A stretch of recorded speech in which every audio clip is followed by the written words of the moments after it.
something to do with those roto things, the helicopters, and an air cav guy, and he would like to say a few things to you today. Thank you, Dave. Thank you, Wendy. It's an honor and a privilege to stand before you and be invited to talk to all of you. As she said, I'm Chief Warrant Officer 4, Dave Anderson. A master aviator. And by the way, if I say an acronym that you don't know what it is, just kind of say, hey Dave, what is that? Because we love acronyms, right? So I'm also a member of KNIFE. KNIFE is the Knights of the Noble Order of Instrument Flight Examiners. I did not come up with that. That is someone that was way more narcissistic than me that came up with that, but I'm also a member of the Frippity Club of UCLA. And that is? Thank you. Thank you for that. I appreciate it. Frippity is Fort Rucker Instructor Pilot of the Year of Upper Corner of Lower Alabama. So that's Frippity of UCLA. So in the height of what I was doing in the military I was the Regional Standardization Instructor Pilot. My territory was west of the Mississippi. By the way, I'm a high school graduate of Winlock High School. If you don't think that coming from a little town and a little school you can do big things, you can. Don't let anybody tell you that you can't. So I also had Hawaii and Alaska, and for some reason I also had Puerto Rico. I think because they really liked me down there. But it was sure fun going to Puerto Rico to give check rides. Now, why do I tell you all this? I tell you this because I have something very important to tell you, and it's 3 things that you never want to hear. It's the most dangerous things that you ever would hear in the military service, and some of you folks can back me up on this. And what I'll do is it in reverse order, so the least dangerous to the most dangerous. The first dangerous thing that if you ever hear this, you want to run away. And it is a second lieutenant that says, or begins a conversation, "It's been my experience." Okay, that you want to run away. Even worse than that is when a captain says, "I've been thinking." You want to run away. And if I'm offending anybody here, okay. I'm about ready to get to the worst one. And the worst one is when a warrant officer says, "Watch this." You want to get out of that aircraft and run away quickly. So that was my icebreaker right there. So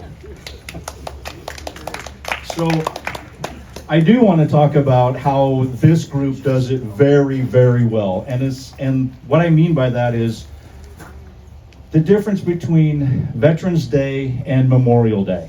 It's very simple, right? Veterans Day is for those that have served that are above ground, and Memorial Day is for those that are served below ground. And this group does it so much better than any other group, and I thank you for that. You recognize that, and that's a thrill to me. But why is this important? It's important because we have all of them over there watching and learning, and hopefully we are inspiring the next generation with what we're doing here. It's more, to me anyway, it is more about the inspiration than it is the pat on the back. I'm here because I want to inspire those that are coming after us. When I see an old timer that has a military hat on or something like that, I always say thank you for your service and thank you for paving the way for somebody like myself. And I'm hoping that one of them, the future generation, is going to come up to me someday and say, thank you for paving the way for our generation. A wise man once told me that you shouldn't let your heart beat in your own chest. You should let your heart beat out of your chest, beat for others above yourself. And I think that most veterans, they've learned that because they've been through those situations. And that is what we're really intending for the young generation to know, is that if you go into the military, how much honor there is, the bravery, the courage, all of those things are waiting for you. the travel, all that kind of stuff. It's really cool stuff. You will face some adversity, but you'll have your brothers and sisters beside you to help you through that.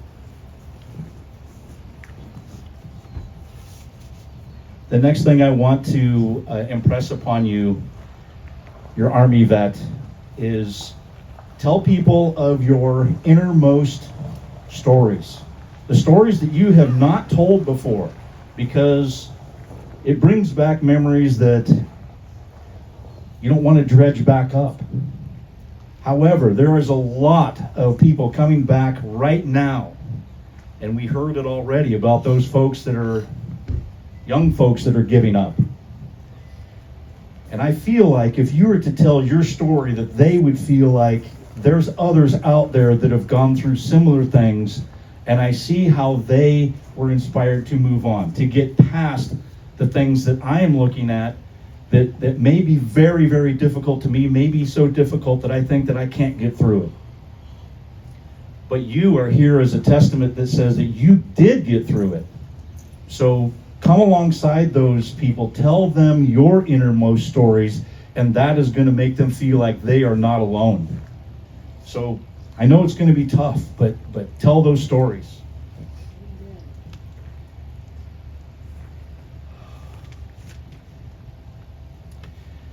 Come alongside of a veteran. Sometimes veterans feel like they're standing on one foot. You can stand on one foot for a little while, but if you come alongside, they're going to be 2 feet standing there. It's going to help them stand up. And better yet, if you could bring along God with you, now you have 3 standing there instead of just 1 or 2. Just like a rope, 3 strands make a much stronger rope. A tripod stands up much better when the wind blows. And if you're ever crawling up on an aircraft, they always tell you 3 points of contact, because that's going to keep you from falling off of there. And lastly, I'm almost done. Support groups that support veterans that are in need. If you're looking for miracles, you're basically not going to find them in a church. I'm not telling you not to go to church. I want you to go to church. But if you're looking for miracles, you're not going to find them in a church. When the Pharisees said to Jesus, "Why are you hanging around with tax collectors and sinners?" And he said, "A doctor does not go where everybody is well. They go where people are sick." So people that need you, if you're wanting to see a miracle, go to places that they are in desperate need. I recommend, this is a shameless plug, I don't care. I recommend the Lewis County Gospel Mission as a good place to start as far as volunteering.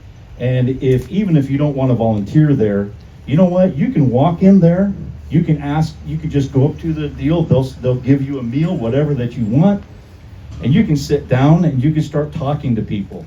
A lot of times you won't even know that you're sitting next to a veteran, but you could just talk to them, because a lot of these folks, no one talks to them.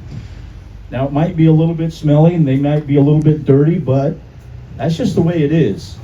You're going to see miracle, that's the place to find it. Lastly, help a veteran with information, encouragement, and give your testimony about your service and how you overcame adversity. And I also want to thank you for allowing me the opportunity to speak with you. And the last thing I have to say is, buy a brick. I waited almost too long. My dad's 97. He couldn't be here today because he's pretty frail. But I got him a brick this last year. Jim was outstanding I think he put the order in early for me, because we just didn't know if Dad was going to make it.